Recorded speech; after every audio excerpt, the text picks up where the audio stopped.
Hey guys, and welcome to another video in this C++ tutorial.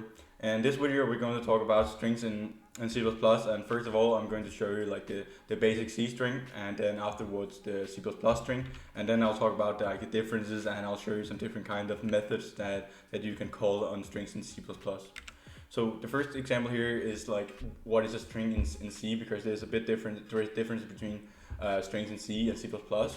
Where in C, the strings are just like characters arrays. So for example, we have an array down here that contains characters at each index. And then like a C string does not track its own size, and it is a fixed size array. So like when we define our array, it's fixed size, so we can't really resize our C string when it is defined and or declared. And then we also need like this null character in the end here, which will take up space. So in this case, we have like 6 elements in this list and we only have like five characters in our C string here. So the C strings are not really like, they're not intuitive to work with, because you can like call size and length functions and stuff like that on C strings, because they're fixed size arrays and they do not track their own sizes. Where if we go over to like the strings in C++, then they're like, we have flexible storage capacity, and we have autonomous memory management and resizing. So like it's more a dynamic array, the strings in C++. So we have like, we can do some different kind of operations with them, and there's built-in functions that we can use on our strings in C++. So when we define a string in C++, like it's more like a dynamic C array, if you can say it in that way. And then we can like add characters to our array and resize it and stuff like that. And the C string also manages the memory and resizing autonomously. So that's a really good thing. So we don't have to take care of that, and we end up making errors in our code.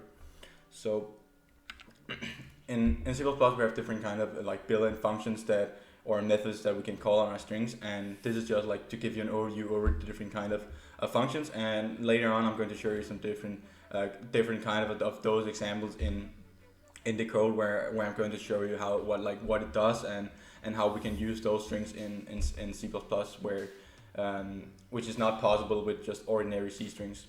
So we're just taking some of the examples here. I'll link to the documentation and functions in the description under the video here. So on a C string, a C++ string, we can call like functions like size or length, and then we'll get like how many, like the length of the string. So like how many characters does a string contain, and we can also check like if a string is empty, and we can clear a string, or we can even like resize a string, and we can read here that it performs a similar operation but provides the option of filling new characters with a specific value. So like on some different kind of cases, like they're good to use some of these functions, and we can also like do the modification functions, where we can insert the new characters or strings at a specific position in the original string. So like that is because we have the C++ strings, which are dynamic, and we can resize them and stuff like that. So there's a lot of operations that we can do in C++ strings, which we cannot do in C strings. And we can also like use when we're working with soft strings, like if we want to find a string inside a string, or just a character, which I'll show you in the code. So we're now jumped into Sublime Text. I'm going to show you some different kind of examples with the ordinary C string, and also like the C++ string. And then we're going over some different kind of examples of the functions and methods that you can call on the C++ strings. So first of all, here we start with including the standard library, and then the string library for the C++ string. And we're also going to I'm going to show you some different kind of examples with functions in C as well, where we have to include this C string library here as well. And the first here is just like how to declare a C string. So if we want to declare a C string, we know that we have to declare a char array, which is an array containing characters. So in this case, we call it with this data type here, char, and then we give our array a name. In this case, we just call it hello, and then we define it with 6 values here inside these like brackets. And then we say it is equal to, and then each character we want to store in that character array. So in this case, we just want to HELLO for hello, and then our escape character in the end. We can also define it in C as well, where we just have our definition here of our array, car array, and then just the string we want to declare to that variable or that array. In C++, if we just go down here and take the C strings first, we can see that we can also call some functions from the C string library where we can say str length, and then we get the length or like the numbers of elements inside our string. So if we try printing this out, we can see that we get the length of a string here, like 5 and 6. The first one here is indeed 1, 2, 3, 4, 5, and then the second one here we have 6 elements here. Sorry, the escape character doesn't count in it when we're calling this function. I'll just comment this out again to make it more clean. And in C++, we can then declare strings where we just call this string a variable, and we have to use the std namespace up here, or else if we don't use that, we have to call std because it is a standard string from the standard library.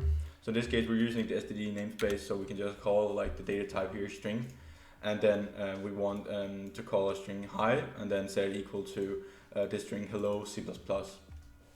And then here I'm just taking an example like the first string and the last string, which we are going to concatenate with a function later on.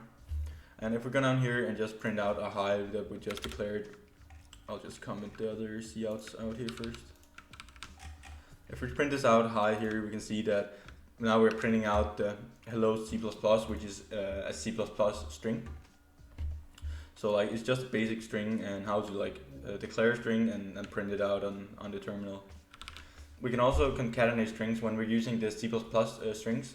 We can concatenate by just using this this plus operator here. So we concatenate these two strings, which we can't do if we're just using the ordinary car arrays in C.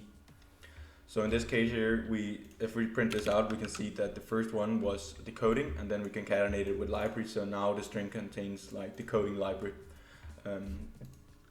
We can also, if we have C++ strings, we can call the function called length or size, and that function will return the length or the size, like how many elements the container or array contains. And if we print this out, we can see that the length of our new channel name, which we concatenated of the first and last here, which is the coding library now, and if we take the length of that string and print it out, we can see that it will be 18. So there's 18 characters in this string, and then we can just index our string like a normal array. So we can see like say like for example a channel name down here, like the 0th element of the channel name. We want to store that in a variable called first letter. And if we go down here and comment that out, we can see that the first letter in our channel name is indeed T.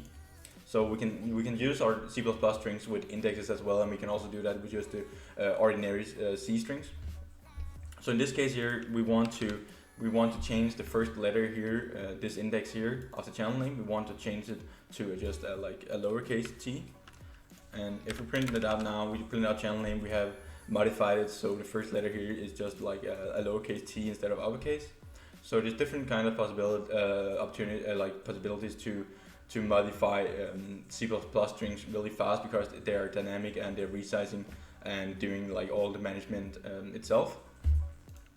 And we can also like there's some different kind of in C, if we want to like append or like insert a new character into our string, we have to define the new character we want to add to our original C array.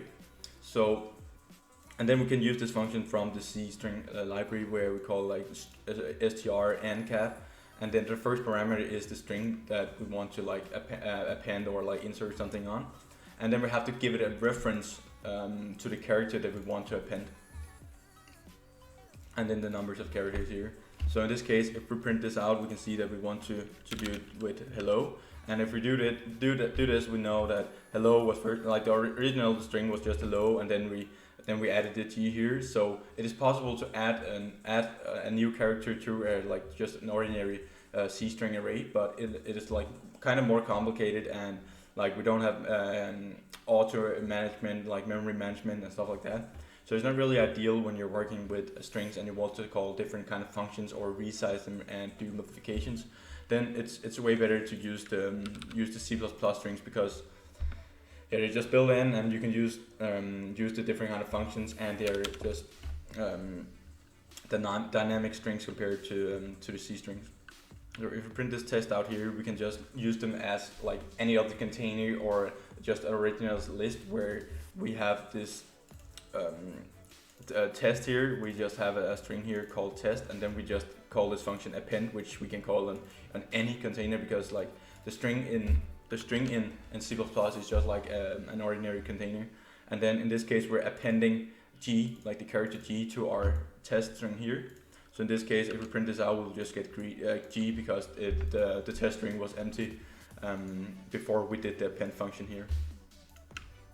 So if we go down here to the examples of C++ string functions that we can use on our strings in C++, which we can really like use on our C string, so they are more intuitive to work with and like also easier. So we can just, in this case here, we just have our string here defined channel name, which contains the coding library. And if we just call this clear function, it will just erase anything on that string, and it will just clear it out. And if we print this out, we can see that indeed it is empty. So we have now cleared our string if we want to do that in some cases. We go down here and define our channel name again to the coding library, and if we want to find like at what index a character occurs in our string, we can use this find method here. So we're just calling like the channel name, like the string we want to find a character in. And in this case, we want to find a character C, and it will return the index where this character occurs in the string. So if we print this out, we'll get 4 because it occurs at the fourth index in the string here. And if we want to like find or cut out some different kind of our string, or like find a substring, we can use the substring function down here in the last example, where we have our channel name. It will return a string here, which we just call like string after the position, and then we call like the channel name the string we want to find like our substring on, and then we pass this argument here, which is the position of the string. So in this case, we just found out like the position of the character C is at the 4th index. So when we call this substring function here, we take like the substring after that index. So if we just print this out so you can see it, we will get like the coding library. So we take the 4th index here, and then we take the substring after that 4th index, so it will print this out. So there's many different kind of functions in C++ that you can use on strings, and some of them are very useful when you're working with them compared to just original standard like C char arrays. So they're very useful for different kind of purposes, and we're probably going to use them a lot in later videos as well.